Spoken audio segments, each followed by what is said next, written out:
नमस्कार, मैं हूं आशीष कुमार झा और आप देख रहे हैं हरियाणा तक का ये खास शो क्राइम स्टोरी। भिवानी में किसान नेता रवि आजाद पर एससी समाज की नाबालिग लड़की के साथ छेड़खानी करने और उसके साथियों द्वारा अपहरण करने के प्रयास के गंभीर आरोप लगे हैं। फिलहाल पुलिस ने पॉक्सो एक्ट और SC ST एक्ट के तहत केस दर्ज कर जांच शुरू कर दी है। इस पूरे मामले पर नाबालिग लड़की के पिता की शिकायत पर बहल थाने में केस दर्ज हुआ है। पुलिस में दी गई शिकायत में बताया गया है कि 15 से 20 दिन पहले पीड़ित नाबालिग बस स्टैंड पर बहल जाने के लिए खड़ी थी। इसी दौरान गांव के बस स्टैंड पर रवि आजाद ने नाबालिग लड़की को बहला फुसलाकर गाड़ी में बैठा लिया, जिसके बाद गाड़ी में उसके साथ जबरदस्ती छेड़खानी की गई, जिसका लड़की ने विरोध किया तो छेड़खानी करने वाले शख्स ने खुद को बड़ा नेता बताया और उसके परिवार को जान से मारने की धमकी दी। बात यही नहीं रुकी, बीते 8 दिसंबर की रात फिर वही इनोवा गाड़ी नाबालिग के घर आई। गाड़ी सवार 3 अज्ञात युवकों ने नाबालिग लड़की को कहा कि रवि आजाद उससे बुलाया है। इतना कहकर लड़की को युवक जबरन गाड़ी में बैठाने लगे। लड़की ने इसका विरोध करते हुए शोर मचाया तो सभी युवक गाड़ी लेकर वहां से भाग गए। इसके बाद नाबालिग लड़की ने अपने पिता को पूरी घटना के बारे में जानकारी दी, जिसके बाद पीड़ित लड़की के पिता ने बहल थाना में इसकी शिकायत दी है। ये जी हम यहाँ अपने जो रवि आज़ाद है किसान नेता, उन्होंने हमारे साथ गलत काम किया है। एक बार नहीं कई बार कर चुके हैं वो, और हमने पहले जो है इग्नोर कर गए थे हम, लेकिन उसके बावजूद उन्होंने 8 तारीख को 2-3 साथी और थे उसके साथ और उन्होंने ये घटना को अंजाम दिया। लड़की का अपहरण करने तक की कोशिश की और हमें धमकी भी दी है जान से मारिए। आपके लड़के के? हाँ, हमारी लड़की। नाबालिग है वो? नाबालिग है। तो रवि आज़ाद के साथ है और कितने क्या लोग थे, क्या कुछ? उसके साथ 2-3 लोग और थे।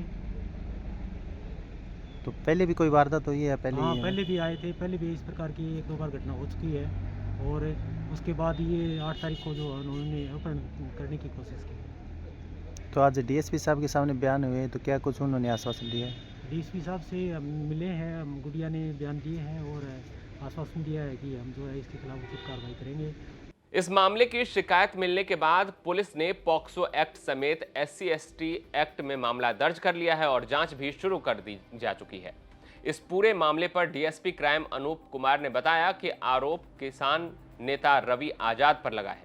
सुनिए उन्होंने और क्या जानकारी दी है। ये एक नाबालिग लड़की है, उनके पिता के द्वारा एक पॉक्सो SC ST की धाराओं के अंतर्गत बहल थाने के अंदर एक दरख्वास्त दी है, जिसपे अभियोग दर्ज हो चुका है SC ST और पॉक्सो के अंदर।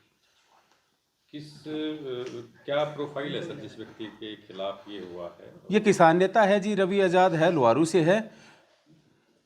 और जांच वगैरह सर इसकी अभी प्रोसीडिंग? हाँ, इसकी जांच अभी प्रोसीडिंग में, आगे जो भी होगा आपके साथ शेयर किया जाएगा जी।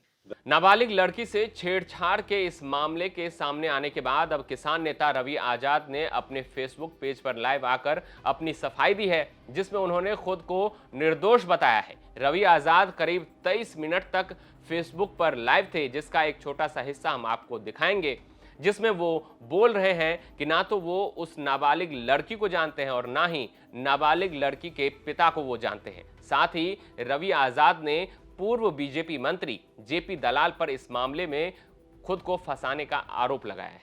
स्पष्ट तौर के ऊपर मैं ये कह रहा हूं कि ये जो आज FIR दर्ज हुई है, इस मामले से मेरा कोई लेना देना नहीं है। ना मेरा किसी नाबालिग बेटी से कोई मतलब है, ना मेरा उसके फादर से कोई मतलब है। और मुझे जानकारी मिली कि FIR के अंदर जिस तरह की कहानी लिखी है कि 20 दिन पहले कोई लड़की बस स्टैंड पे खड़ी थी, रवि आजाद ने उसको अपनी गाड़ी में बैठाया, गाड़ी में बैठते ही उसके साथ छेड़छाड़ करी, उसको जान से मारने की धमकी दी। बाद में 8 तारीख को रवि आजाद ने अपने लोगों को भेजा और भेज करके ये कहा कि फलानी लड़की का अपहरण करके लाओ। ये बात पूरा देश और पूरा हरियाणा जानता है कि हमारा चरित्र क्या है और बहन बेटियों के प्रति हमारी सोच और भावना क्या है। इसलिए मैं बहुत जिम्मेवारी के साथ ये बात कह रहा हूं कि ना तो मैं इस बेटी को जानता, ना मैं इस बेटी के बाप को जानता, और अगर जानता हो तो वो बेटी और वो बाप अपनी आत्मा पे हाथ रख के, मुझे किसी सबूत की जरूरत नहीं है, एक बार मेरी आंखों में आंख डाल करके ये कह दें कि क्या वो मुझे कभी जिंदगी में मिले भी है, क्या वो मुझे जानते भी हैं। मुझे तो यही नहीं पता नाम क्या है, कहां के हैं, कैसी शक्ल है, कहां उनका घर है। और मेरी गाड़ी में 6 महीने में मेरे घर की महिलाओं के अलावा कोई नहीं बैठा। और मैं तो वैसे ही बहुत ध्यान रखता हूं विशेष तौर पे, क्योंकि जिस तरह से सरकार मेरे पीछे पड़ी रहती है तो मैं बहुत चौकन्ना होकर के रहता हूं। लेकिन अब फिर मैं ये पूरी जिम्मेवारी के साथ कह रहा हूं कि मेरा इस मामले से कोई संबंध नहीं है। मैं नहीं जानता कौन लड़की है, कौन उसका फादर है, कहां उनका घर है, मुझे नहीं पता।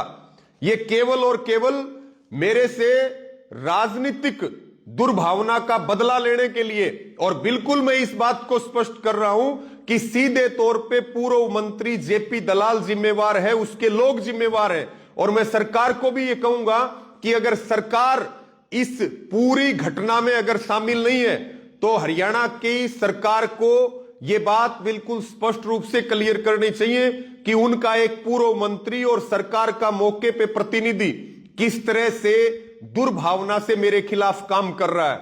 यह बात सरकार को भी स्पष्ट करनी चाहिए। दूसरी बात मैं ये भी कहता हूं कि भाई नार्को टेस्ट करवाओ, उस दलित लड़की का भी नार्को टेस्ट करवाओ, उसके फादर का भी नार्को टेस्ट करवाओ और मेरा भी नार्को टेस्ट करवाओ।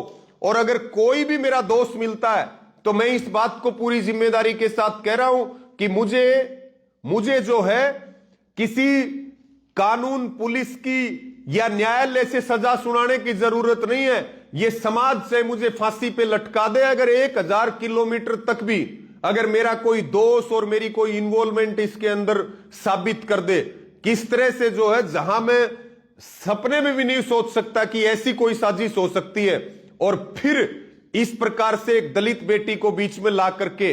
और अभी मुझे जानकारी मिली कि जेपी दलाल ने और उसके पूरे सिस्टम ने या उसके लोगों ने इस तरह की तैयारी भी की है कि इस पूरे मामले को जातीय रंग देने की कोशिश की जाए, इसको एक जाति की लड़ाई बनाया जाए, और इस तरह के प्रयास किए। मैं सभी, चाहे वो दलित नेता हो चाहे वो किसान नेता हो, मैं तो सबसे यह भी अपील करता हूं कि ये कोई जातीय मुद्दा नहीं है। मेरे खिलाफ बड़ी साजिश हुई है, मेरे खिलाफ बड़ा षड्यंत्र हुआ। और कल मैंने इस बात को भी कहा था कि अगर मुझे कुछ भी होता है और मेरा किसी भी तरह से नुकसान पहुंचाने की कोशिश की जाती है तो मेरे ऊपर चाहे हमला हो चाहे मेरी हत्या हो, उसके लिए सीधे तौर पे जेपी दलाल जिम्मेवार होगा। यह बात सरकार और प्रशासन को बिल्कुल गंभीरता से लेने की जरूरत है। और यह भी मैं मांग कर रहा हूं सरकार से कि इसकी सीबीआई की जांच होनी चाहिए, सीबीआई जांच हो इसकी, और दूध का दूध और पानी का पानी होना चाहिए। क्योंकि अब यह नहीं पता कि क्योंकि ना तो मैं छुपा हुआ, ना मैंने फोन बंद कर रखा है, ना मैं अपने घर से कहीं दूर हूं। अब भी मैं ये बात कह रहा हूं क्योंकि मेरी गिरफ्तारी तो, इतना दबाव है सिस्टम का कि मेरी गिरफ्तारी तो किसी भी समय हो सकती है, और हो जाए मुझे कोई दिक्कत नहीं है। क्योंकि जब मैंने गलत काम नहीं किया, जब मैं किसी गलत काम में इन्वॉल्व नहीं हूं, और जब हमने पूरी जिंदगी इस काम में लगा रखी है, तो हम इस तरह की हल्की हरकत करेंगे। आप देख रहे थे क्राइम स्टोरी के अगले भाग में हम फिर किसी खबर के साथ लौटेंगे। तब तक हरियाणा से जुड़ी तमाम खबर देखते रहें हरियाणा तक पर।